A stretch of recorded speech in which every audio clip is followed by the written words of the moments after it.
اچھا جی، اب اس کے بعد ہے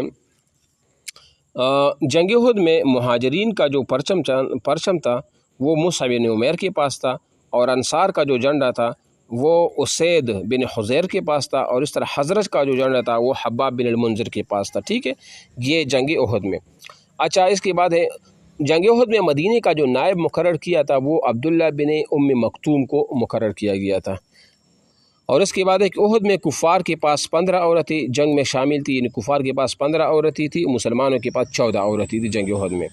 اور کافروں کے پاس 3000 اونٹ تھے، اور 200 گھوڑے تھے، اور 700 زرہیں تھے. ٹھیک ہے، احد میں کل جو صحابہ تھے وہ کتنے تھے؟ احد میں جو کل صحابہ کرام تھے وہ ٹوٹل 700 تھے. پہلے تو 1000 تھی، لیکن عبداللہ ابن ابی اور اپنے ساتھیوں سمیت 300 سے واپس ہو گئے، تو پھر 700 دن کی وہ رہ گئے. ٹھیک ہے، تو یہ ذہن میں رکھ کہ احد میں مسلمان عورتوں کی تعداد 14 تھی، مشرکین عورتوں کی تعداد 15 تھی، جبکہ خیبر کی جنگ میں مسلمان عورتوں کی تعداد 20 تھی. یہ بھی ذہن میں رکھ لیں.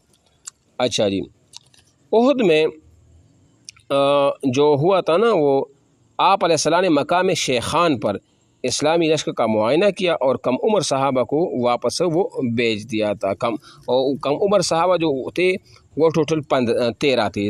ٹھیک ہے نا، تو مقام شیخان سے آپ علیہ السلام نے اسلامی لشکر کا معائنہ کیا. مقام شیخان یاد رکھے، جبکہ مقام شوت جو ہے نا، وہاں سے جو منافقین تھی وہ واپس ہوئے تھے، جن کی تعداد 300 تھی. ٹھیک ہے، تو مقام شوت سے منافقین واپس ہوئے تھے، اور مقام شیخان سے آپ علیہ السلام لشکر کا معائنہ کیا تھا، اور کم عمر صحابہ کو جس کی تعداد 13 تھی واپس کر دیا تھا. ٹھیک ہے. اچھا جی، احد میں جو پہلا مشرک قتل ہوا تھا نا، وہ طلحہ بن ابی طلحہ تھا. اس کو زبیر بن العوام نے وہ قتل کیا تھا.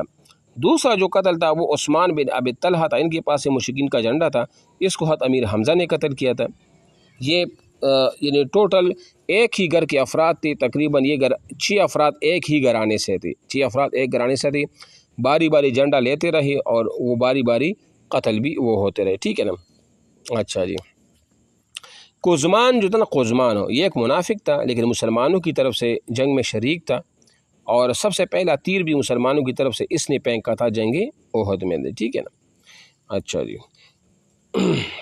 جنگ احد میں مشرکین کی کل 10 علمبردار جو تھے نا وہ قتل ہوئے تھے، اور یہ 10 کے 10 ایک ہی گھرانے سے وہ تھے. ٹھیک ہے نا. اچھا جی، یہ ہو گیا.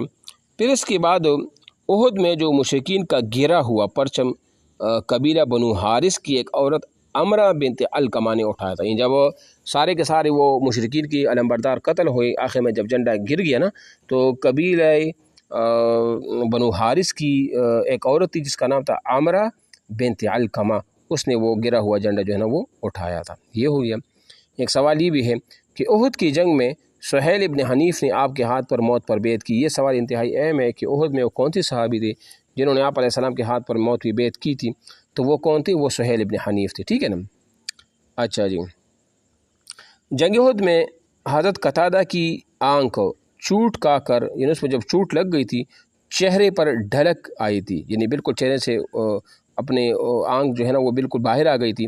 آپ علیہ السلام نے اپنے ہاتھ مبارک سے پپوٹے کے اندر وہ داخل کر دیا ہے. پھر انہی دونوں آنکھوں میں سے یہی خوبصورت آنکھ وہ لگتی تھی. یعنی اگر یہ سوال آ جائے کہ جنگ احد میں کس کی آنکھ باہر آئی تھی زخمی ہو کر، تو وہ حضرت قتادہ کی وہ آنکھ تھی. آپ علیہ السلام نے اپنے ہاتھ مبارک سے اس کو رکھا، اور پھر وہ بالکل صحیح سالم وہ ہو گیا. ٹھیک ہے. اچھا جی، یہ ہو گیا.